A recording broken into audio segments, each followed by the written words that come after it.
Hello, everybody. It's just Mike. I'm riding solo tonight. I just got out of seeing the new Christopher Nolan Oppenheimer movie. Just wanted to do a little video to give my little insight about it. I haven't, I've been a pretty big, Christopher Nolan fan over the years. I didn't see his last movie. I did see Dunkirk. I've seen every one of his films, since like Memento up until leading to Tenet.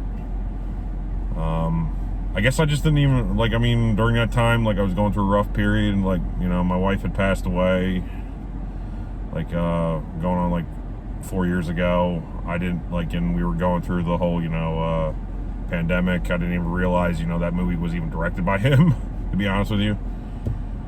But, anyway, I'm just sitting here in a parking lot at my local theater, and I'm quite frankly, I've heard a lot of people, say that they've been worried about, the health of the movie theater experience. They felt like, it's a dying art, that a lot of the theaters are basically going under. And I'm happy to say, at the showing that my dad and I just went and saw for Oppenheimer, which is it's Christopher Nolan's first rated R movie in 20 years, which is pretty cool. I know my friend Matt and I, we were having a discussion about that last night, about how I like Nolan stuff, but I was hoping that we would see, I felt like he was a little, what's the word, his wings were a little clipped over the years, because he had always done rated PG-13 movies, never really rated R, not since I think Memento was the last one, and that was 1998. Anyway, so to give my thoughts about the movie, I'm getting all over the place. Anyway, so we went and saw the 6:30 showing tonight. It's Friday night, but the movie's 3 hours long, and a lot of people say, when you have a 3-hour movie, that basically you're gonna kill you're gonna kill the audience. That you're not gonna get as much time, many people showing up probably, than if it was an hour and a half or 2 hours or an hour 45 minutes. Well, tonight, the theater was completely packed. And even last night, even yesterday, when Matt and I, we went and saw, the new Barbie movie, at 3:00 on a Thursday, that was pretty packed. So I know that there's been stuff going around, I've been watching stuff on YouTube, of other creators, basically saying, that they believe the health of the theater experience is dying out, because of this past summer of a bunch of blockbusters just bombing. Well, I'm safe to say, that from my personal experience of going to the theater, I've probably seen 30, 40, 50 movies this year, that if the product is good enough, you'll pack the theater. Tonight was no fluke. Christopher Nolan's 3-hour epic of Oppenheimer, biographical documentary style, biopic, 3-hour long film I mean, it start like, you know, like, I mean, our showing was at 6:30. The movie started at 7, and so that means like it's now going on 10 o'clock now, and the movie just got out about 10 minutes ago. So that just goes to show you that, you know, if the people are still excited about going to the theater. It's just that you have to basically, you know, put out something for them to want to go out and see. I think, you know, that people are just tired of, you know, superhero movies. I mean, I know I was, you know, like, I was one of the first people that started, you know, like on Twitter that started getting like lambasted by a bunch of people by saying, you know, I had superhero fatigue, that I didn't want to really see any more superhero movies. I wanted to see like more of an option. Because, you know, it was just like, it seemed like the only movies that were being greenlit or being released were, you know, Marvel and DC movies. And I mean, I really enjoyed them for a while because they were fun. I mean, like growing up, we didn't really get many, you know, not until basically then all of a sudden there became an influx of them. And it reminds me of, you know, like, you know, the 40s and the 50s of, like when you go back and look at the history of film, like, I mean, it's happened a number of times. It happened with like film noir back in like the 40s and 50s, like, I think it was from like, you know, 1942 or something like that to like 1959 when there was this huge, like basically like there was this huge influx of film noir movies being released because people were going out and seeing them. They were the popular trend of the time. And then by 1959, there were so many that basically it killed itself. It like ate itself, and then people just went to something else. And then you saw it again, like with the westerns.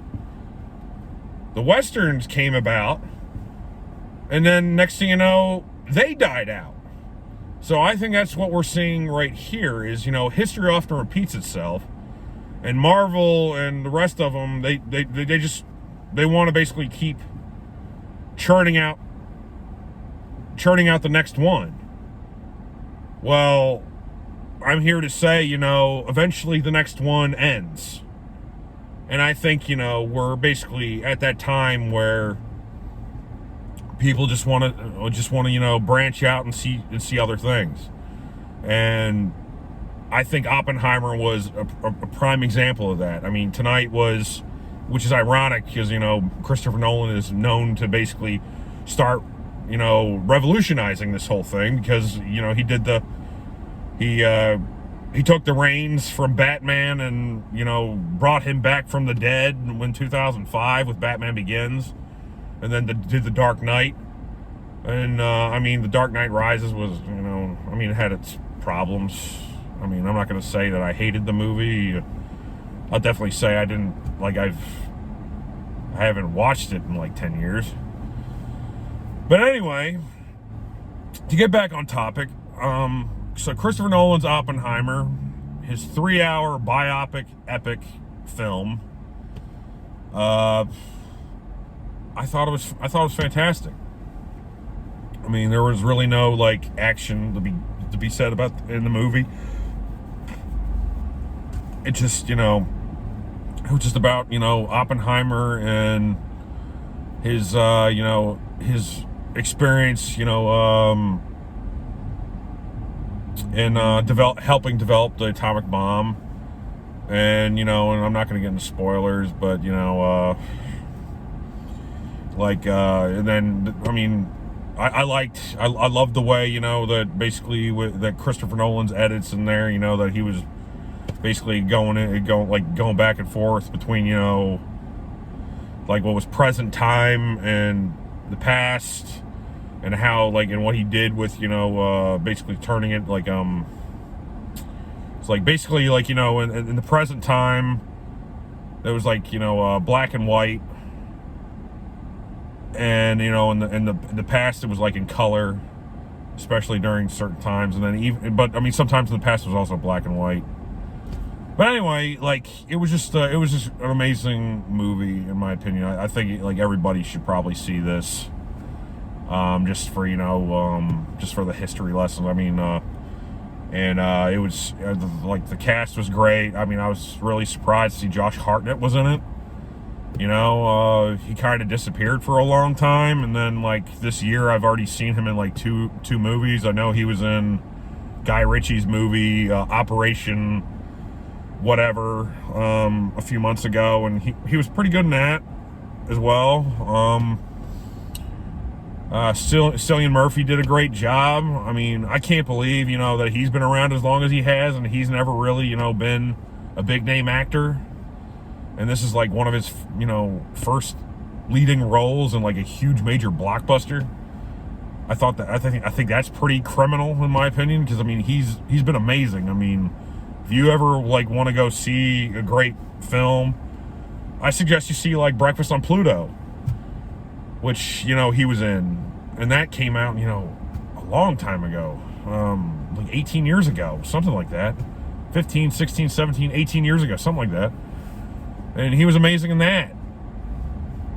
And to think that I mean he's been in quite a few Christopher Nolan movies. I mean, talking about time, like I mean he's put in his time is what I'm trying to say. I mean, he was in Batman Begins and The Dark Knight and Inception, and finally like he basically gets to be his own leading man in a Christopher Nolan movie. That's pretty amazing. Matt Damon was pretty good. Casey Affleck was in this. Robert Downey Jr. was in this. I didn't realize he was going to be in this film, and he did a good job.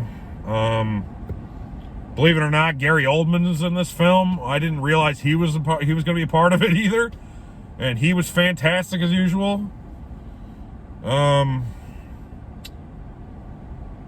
Where else am I going? Florence Pugh was in this. She was great. Emily Blunt was great. Anyway, the whole cast was pretty much amazing. And I mean the pacing was pretty decent. I mean, it's just a long movie. I mean, 3 hours is a long movie for any kind of movie fan. But I mean, I enjoyed it. I enjoyed the movie. I thought it was a good movie. The score was pretty nice, pretty good. I mean, I'm a Hans Zimmer stan, I guess. But so I mean, I was a little sad when I looked it up, because I thought it was Hans Zimmer that probably did it, and because I know he's collaborated a lot with Christopher Nolan over the years, and when I looked at it, I saw that he didn't have anything to do with this movie. But anyway, I thought the movie was great. I'm probably gonna go see it again tomorrow. I have tickets to see it tomorrow with friends tomorrow. Where would I rate this in my all-time Nolan, films? I really don't know. I'll have to, basically, with Christopher Nolan's movies, I basically have to, watch them repeatedly, to basically come up with an answer with that. I mean, right now, like, my most watched Christopher Nolan movie has been The Prestige over the years. I think that's his, like, undisputed classic still, in my opinion. I think that's my favorite one. And that's just because, like, when I watch it, every single time I watch it, there's, like, something new that comes about with the movie. And that's what I'm here for, I'm here to go and watch a movie and take me out of my mindset for 2.5, 3 hours, and just entertain me. But I like to, I don't like to be spoon-fed things either. And I like to, come up with my own like opinions about the movie, and like where that, like, put myself in my own mindset with that character or whatever. And so overall, I just thought this was a really well done film. It's a little different than Christopher Nolan's other movies. There's no CGI in this movie whatsoever. It's just a fantastic movie. It's just a fantastic film. It's like, kind of like a whodunit. It's like a, it's different than what you're expecting from the trailers. From the trailers, you're expecting, it to be like the building of the atomic bomb, and then really what it is, yes, the atomic bomb building part is a part of the film, but it's also, it's like a courtroom hearing drama type movie.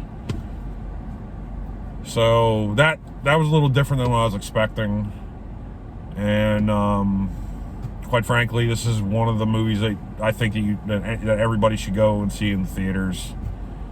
It's a nice change of pace from the usual, Marvel, DC stuff, and quite frankly, I think this is what people are now looking for. Because the superhero fatigue's out there. They want to say it's not, and they want to blame the fans for not showing up, or blame the moviegoers for not showing up and staying at home, and say, that they'd rather sit at home on their couch and watch it at home. Well, I'm telling you right now, the last couple nights, even when I went and saw Spider-Man Across the Spider-Verse on Wednesday night, or Wednesday at 3:00, that theater was still, it still had a lot of people in it too, pretty much. And that was at 3:00 on a Wednesday. Quite frankly, I think people are just sick and tired of the same old crap. They'll go and see something if they hear word of mouth that it was good. And Spider-Verse, has been out for, over a month and a half now. And it's still getting people to go. I still saw, showing times for, going through next week, through Wednesday and shit. So people are still they're still showing up for movies. It's just that they're being, more selective in what they want to see. They're not, if they're just tired of the same old stuff, I think. They're going to be more, they're going to be smarter about what they go and see. The Flash. I personally enjoyed The Flash. I thought it was a good movie, but I can see why, it's bombed. And Indiana Jones, I can see why it's bombed. What was the other one?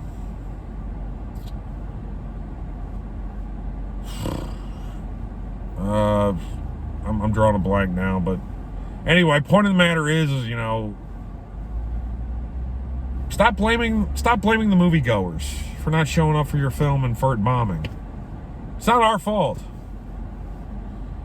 Give us something that we'll be happy, that we'll want to go out and see, and we'll show up. It's sort of like, that movie, Field of Dreams? Build it and they will come. Well, make a great film and we'll come. We'll show up. But in my opinion, just like I said, I was like a history major. But, history often repeats itself. Nothing lasts forever. And yes, so the superhero genre, the last 23 years, but it really picked up, I guess, since 2008.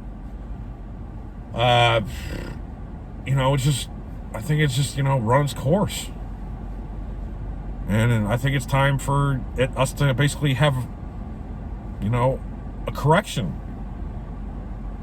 I mean, I'm in real estate, and I mean, we're seeing a correction in my job right now. You know, like, you know, people were getting away with certain things, like, you know, 3 years ago, and now things are correcting itself. I'm not going to say there's going to be a market crash or anything. I mean, in my area there hasn't been, but I'm just saying, you know, that's just the nature of life and life in general. Nothing lasts forever. The one constant thing in life is life changes. You know, changes, like, there's always change in life. And so to think, you know, that this superhero stuff was gonna last forever, I mean, for Marvel and DC, I'm not gonna even really say DC, I'll just say Marvel, that it was gonna, you know, last forever, it's just not a reality. That's just not how it goes, you know? So anyway, those are my thoughts on the film. I know I've been all over the place. I'll probably give this to Matt to, you know, cut or edit or whatever later. I mean, I would like to, you know, start learning how to edit and shit like that and make this some kind of, you know, special thing, like, on my YouTube channel and stuff. But anyway, if you have any thoughts about the film,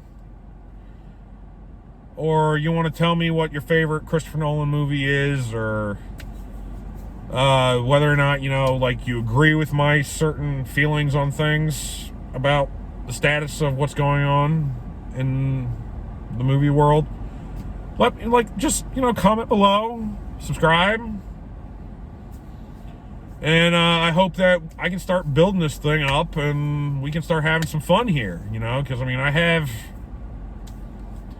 all kinds of, you know, passes and shit like that I pay for movies, and so, I mean, I'd love, you know, to talk movies with you, because, I mean, that's what I grew up loving. I mean, I love film. I mean, I took, you know, I studied to be, like, you know, studied film in college and shit, and that's what I loved. And I don't know, I just kind of, you know, fell out of it, I guess, over the last few years, because there was, like, just fatigue of, you know, certain things, that things weren't coming out anymore, and even, you know, like, the last couple years, I mean, there's been, like, a dry spell, and so finally it seems like this year things are starting to come out that are actually pretty good, and I'm excited about them, you know. So tell me what you're most excited about, you know, with film, or if there's a certain film that's coming out soon that you're really excited about. Tell me what you think about Oppenheimer, Christopher Nolan, me. If you're excited about, you know, where this thing's going to be going, and what, you know, excited about what Matt and I are doing on his channel. I'm really excited about that, you know, like, it was crazy. I mean, found out, you know, I had a friend, like, I mean, I had a friend that lived about a half an hour away from me, didn't realize it. Now we're collaborating, having fun, going to see movies together, talking about movies. That's my bread and butter, you know. I live and breathe about movies. I mean, just look, I mean, I'm wearing my OCP shirt from, you know, RoboCop. Happy birthday to RoboCop, by the way. That came out 4 years ago. 4 days ago, it came out 36 years ago. It's my age. I can't, like, you know, I was born June 10th, 1987. This came out July 17th, 1987. So happy birthday to RoboCop. Anyway, that's all I got. Peace. Have a great night. Bye-bye.